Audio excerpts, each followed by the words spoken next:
ഒരു പാമ്പ് മരപ്പണിക്കാരൻ്റെ പണിപ്പുരയിലൂടെ പോവുകയാണ്. അറക്കവാളിൻ്റെ അറ്റം കൊണ്ട് അതിൻ്റെ വാല് മുറിഞ്ഞു.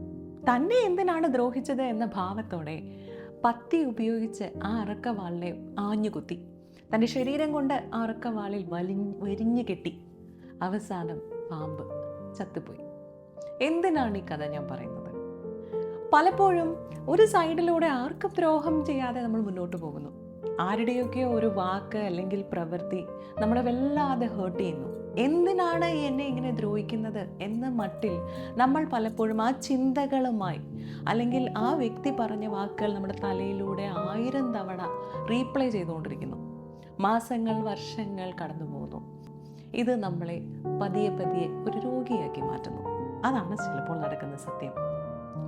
ഫോർഗീവ്നെസ് എന്ന് പറയുന്നതിൻ്റെ ആവശ്യം ഇവിടെയാണ്.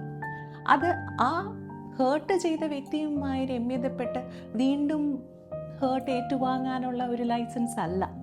പകരം ഞാൻ എന്നോട് ചെയ്യുന്ന ഒരു വലിയ പുണ്യപ്രവൃത്തിയാണ് ഫോർഗീവ്നെസ്. ആ വേദനയുടെ, ആ ഹേർട്ടിൻ്റെ ഭാരം ഇനി എനിക്കത് ഭാരമല്ല എന്ന ഒരു ക്ലാരിറ്റി നമ്മുടെ ലൈഫിൽ നമ്മൾ കൊടുക്കുന്നത് ഈ ഫോർഗീവ്നെസ്സിലൂടെയാണ്.